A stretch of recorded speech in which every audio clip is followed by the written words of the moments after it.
Good morning, student. Today we will start BCom Part 3 ABSD paper first. अपना जो topic है वो consolidated balance sheet का है, जिसमें हमने न्यूमेरिक क्वेश्चन स्टार्ट किए। आज हम क्वेश्चन नंबर 7 स्टार्ट करेंगे। जो क्वेश्चन नंबर 7 है उसमें नेम ऑफ होल्डिंग कंपनी है ए लिमिटेड दिया है, नेम ऑफ सब्सिडरी कंपनी है वो बी लिमिटेड है, और परसेंटेज ऑफ शेयर एक्विजिशन की हम बात करें तो वो 90% है, और कॉस्ट ऑफ एक्विजिशन की हम बात करें तो 3,90,000 है, और डेट ऑफ एक्विजिशन की हम बात करें तो 1 अप्रैल है। डेट ऑफ एक्विजिशन अपने को क्वेश्चन में नहीं दे रखी है, इसलिए हम 1 अप्रैल मतलब सेशन जो स्टार्ट होता है वो ही डेट हम मानते हैं। इसलिए डेट ऑफ एक्विजिशन 1 अप्रैल है, तो pre acquisition period is nil and post acquisition period is 12 month. तो इस प्रकार से ये अपने को दे रखे। इसके बाद हम बैलेंस शीट देखें सब्सिडी कंपनी की, तो शेयर कैपिटल है उसके पास 4 लाख के, जनरल का ओपनिंग बैलेंस दिया उसने 25,000, P&L का भी ओपनिंग बैलेंस है वो 5,000। ओपनिंग इसलिए बता रहा हूँ मैं कि जो नेटवर्थ है उसमें हम ओपनिंग ही यूज करते हैं, क्लोजिंग नहीं करते हैं। इसके बाद इसमें प्लांट और मशीनरी है उसकी रीवैल्यूएशन की गई है 2,17,000 ये ओपनिंग है, और रीवैल्यूएशन करके 2,25,000 किए हैं। तो इस प्रकार से अपने को फिक्स एसेट्स और फर्नीचर में अपने को काउंट करना है कि किस पर बेनिफिट हुआ है, किस पर लॉस हुआ है।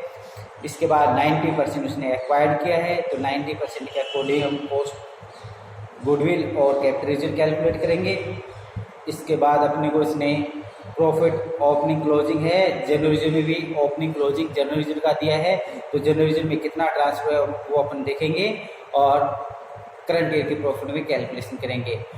प्लांट मशीनरी है उसमें वैल्यू इंक्रीज हुई है, और फर्नीचर में देखेंगे उसके बाद फर्नीचर की वैल्यू है वो डिक्रीज हुई है, प्लांट मशीन की इंक्रीज हुई है, तो एडिशनल डेप्रिसिएशन या सेविंग डेप्रिसिएशन की कार्रवाई की जाएगी। तो इस प्रकार से अपन ये क्वेश्चन स्टार्ट कर रहे हैं। देखिए फिर रिपीट कर देता हूँ। कंसोलिडेटेड बैलेंस शीट बनाने के लिए आपको क्या करना होता है, स्टार्टिंग में उसकी हेडिंग लिखी जाती है, और हेडिंग में हम 7 पॉइंट लिखते हैं। नेम ऑफ होल्डिंग कंपनी, जिसने आउटसाइड कंपनी या दूसरी कंपनी के अबव 51% से एक्वायर्ड किया है, दैट इज होल्डिंग कंपनी। तो होल्डिंग कंपनी अपने यहाँ इसने बताया है ए लिमिटेड। सब्सिडरी कंपनी जिसके से आपने परचेज किए, एक्वायर्ड किए, खरीदे हैं, वो सब्सिडरी कंपनी कहलाती है। परसेंटेज का मतलब है कि आपने कितने परसेंट एक्वायर्ड किए, मतलब इसके पास टोटल शेयर थे 40,000, ठीक है। बी लिमिटेड जो सब्सिडरी कंपनी है इसके पास टोटल शेयर्स कितने हैं 40,000। इसलिए होल्डिंग कंपनी ने क्या किया है 36,000 एक्वायर किए हैं। तो परसेंटेज की हम बात करें तो 36,000 divide with 40,000 into 100 equal 90%। 90% acquire किए हैं, परसेंट इस प्रकार से कैलकुलेट किए जाते हैं। कॉस्ट ऑफ एक्विजिशन की हम बात करें तो कॉस्ट ऑफ एक्विजिशन ये हमने को क्वेश्चन में गिवन है 3,90,000।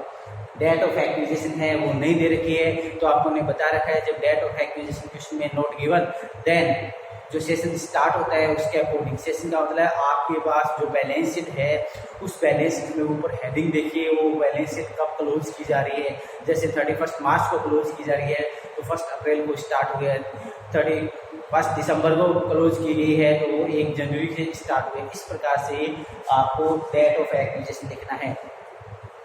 जब डेट ऑफ एक्विजिशन है वो स्टार्टिंग की डेट मतलब 1 अप्रैल है, तो प्री एक्विजिशन पीरियड क्या होगा नील, और पोस्ट एक्विजिशन पीरियड क्या होगा 12 मंथ। और जो फ्री और पोस्ट में कुछ बच्चों की प्रॉब्लम होती है कि pre acquisition period post acquisition 2 month 3 month ये लिखते हो ना, तो इसमें भी कुछ बच्चों की प्रॉब्लम है। तो देखिए 1/4/2010 to 31/3/2000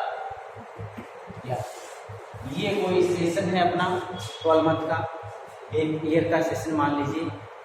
और प्री एक्विजिशन पीरियड और एक होता है पोस्ट एक्विजिशन पीरियड। अब आपने जो एक्वायर्ड किया है, परचेज किया है, वो आपको दिया इसने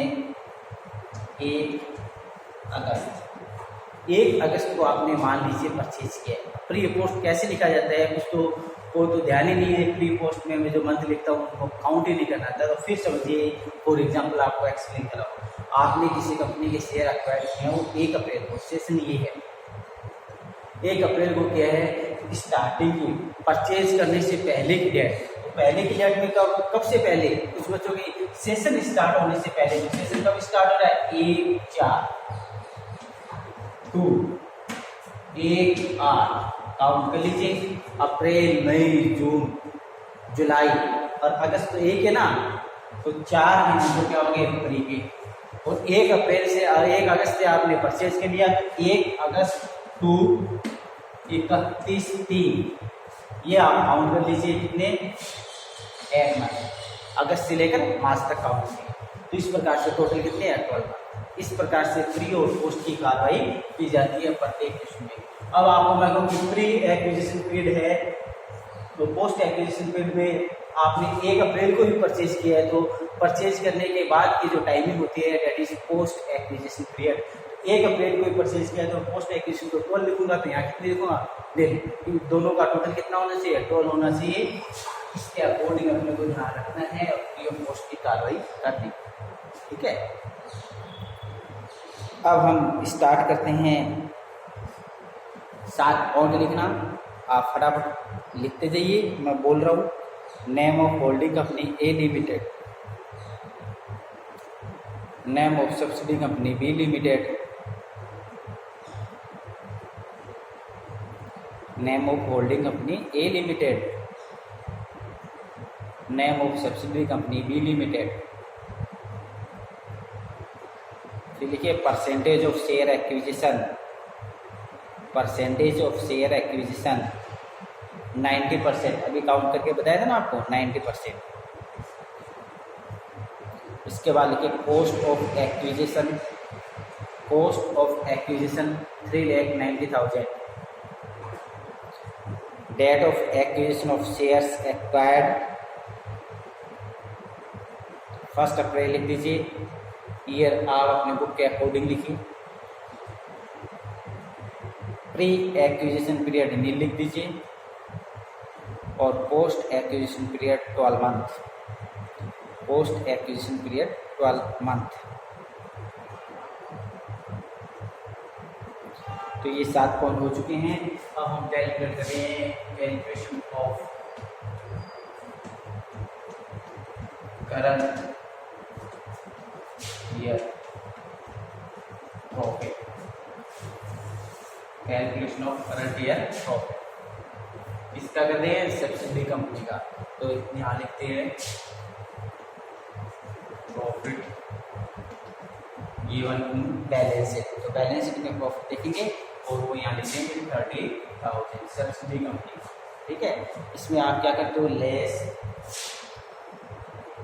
last year profit, last year profit 5,000, मतलब ओपनिंग बैलेंस ये मिलता है वो आपको लेस क्लियर। इसके बाद लिखना है ट्रांसफर टू जर्नल रिजर्व, जनवरी का क्लोजिंग ओपनिंग में अंदर देखिए और वो यहाँ लिखना है 75,000, ठीक है। 1,00,000 और 25,000 में अंतर है वो यहाँ लिख देंगे। इसके बाद अपने को काउंट करना है, ये ऐड लेस करने के बाद अपना जो रिजल्ट रहा है वो कितने हैं, करेक्ट ₹1 है, ठीक है। अब अपने को लेस करना है, less additional depreciation on plant and machinery, additional depreciation on plant and machinery. तो एडिशनल डेप्रिसिएशन लास्ट क्वेश्चन में मैंने चार्ज किया था, वैसे ही आप चार्ज करिए एडिशनल डेप्रिसिएशन। देखिए अपने पास ओपनिंग है 2,25,000 माइनस 1,95,000 लेस किया तो परसेंट का डेप्रिसिएशन है 30,000, ठीक है। एक्स्ट्रा कितना लगाना है, तो 30,000 परसेंट का डेप्रिसिएशन डिवाइड में ओपनिंग वैल्यू 2,25,000 इंटू में रीवैल्यूएशन वैल्यू है 2,70,000, तो ये 36,000 आएंगे। तो इसका मतलब परसेंट में 30,000 लिया है और रीवैल्यूएशन अपन करते हैं उस पर जो चार्ज करते हैं वो 36,000 होते हैं। तो एक्स्ट्रा एडिशनल डेप्रिसिएशन कितना होगा, 6,000।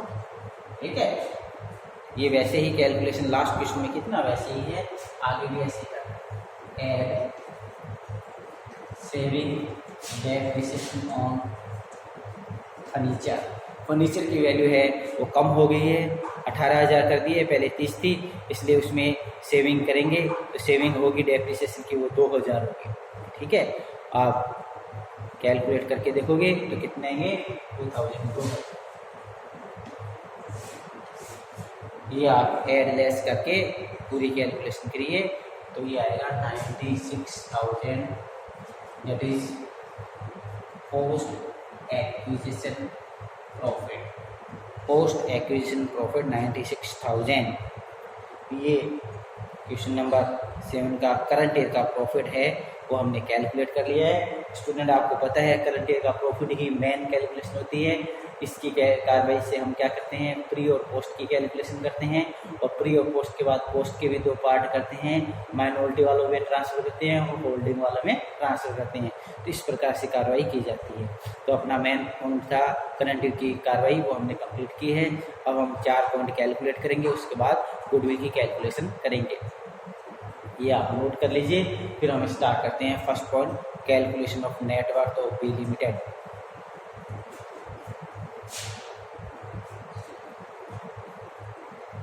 ये आपको ये करंट एडिशनल सेविंग वाली डेप्रिसिएशन की कार्रवाई लगभग सभी क्वेश्चन में आपको करनी है, इसलिए इसको विशेष कर ध्यान रखना।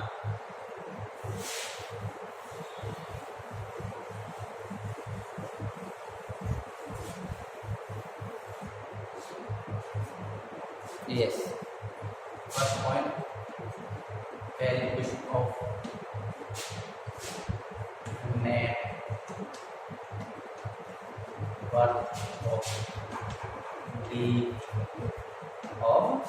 Limited। B Limited की नेट वर्थ कैलकुलेट करें।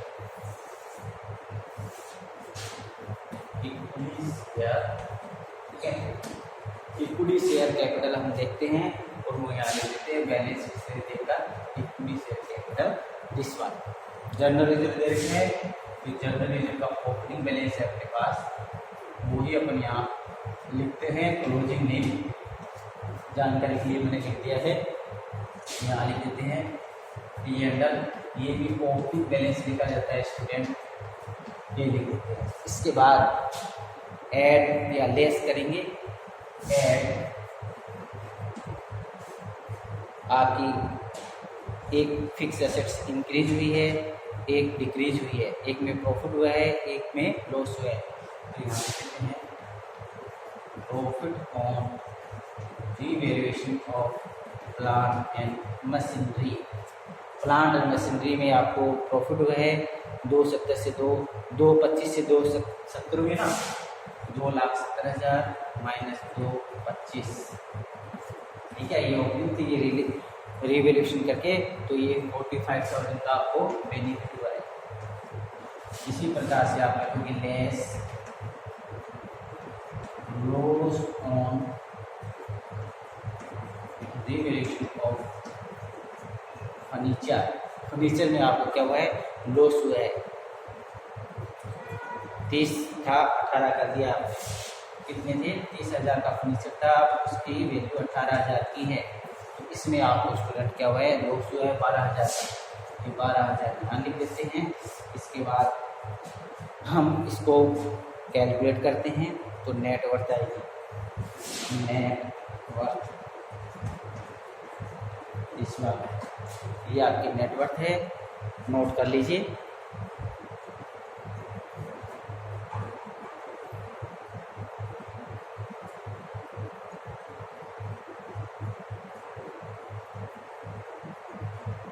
देखिए मेन नेटवर्थ है, नेटवर्थ आपने सही कैलकुलेट की है तो पॉइंट नंबर सेकंड में किसी प्रकार की प्रॉब्लम नहीं होती है, क्योंकि पॉइंट नंबर सेकंड है वो तो हम उसमें 2 लाइन ही लिखते हैं। एक तो अपनी स्टार्टिंग की जो हेडिंग है वो ही लिखे जाती है कॉस्ट, और एक जो नेटवर्क ये आती है इसका परसेंट काउंट करते हैं।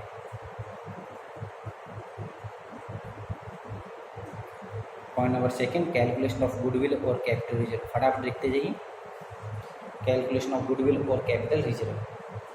यस, लिखो 90% ऑफ नेटवर्थ। अब नेटवर्थ ये है, इसका 90% काउंट करके आप लिख दीजिए।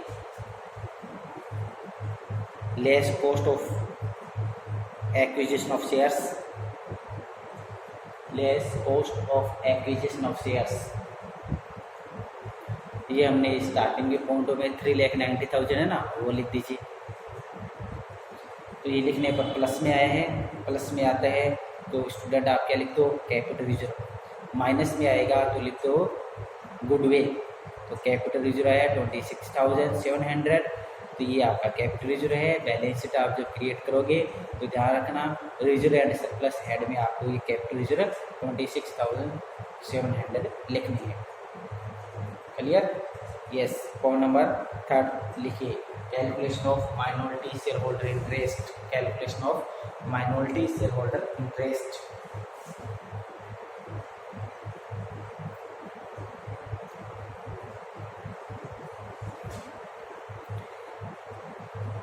अब माइनॉरिटी वाले कितने रहेंगे, 90% आपके पास होल्ड है तो 10% अदर के पास है। अदर वाले ही क्या होते हैं, माइनॉरिटी शेयर होल्डर इंटरेस्ट होते हैं। तो लिखिए 10% ऑफ नेटवर्क, तो इस नेटवर्क का 10% आप लिख दीजिए। Add post acquisition profit, POST, post acquisition profit. तो पोस्ट एक्विजिशन प्रॉफिट आपके पास कैलकुलेट है 96,000 है ना, उस 96,000 का आप 10% काउंट करके इसमें ऐड कर लीजिए, क्योंकि माइनॉरिटी वालों को 10% प्रॉफिट देना है, 90% होल्डिंग वालों को देना है। 10% काउंट करिए और ये टोटल कर लीजिए। इसको बोलोगे आप माइनॉरिटी शेयर होल्डर इंटरेस्ट 55,900, और ये आपको बैलेंस शीट जब आप क्रिएट करोगे रिजर्व एंड सरप्लस हेड के बाद नीचे एक और हेड बनाओगे, इसी के नाम से माइनॉरिटी शेयर होल्डर इंटरेस्ट, और वहाँ पर आपको ये लिखना है।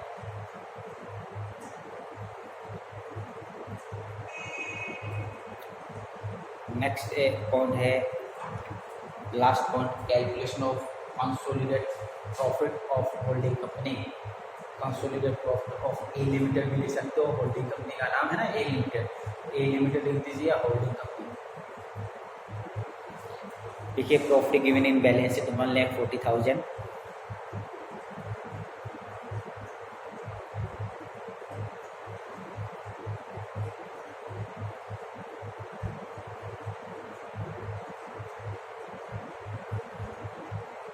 फिर लिखिए add post acquisition profit, POST, post acquisition profit 96,000 into 90%, 96,000 into 90% calculate करके और ऐड कर लीजिए।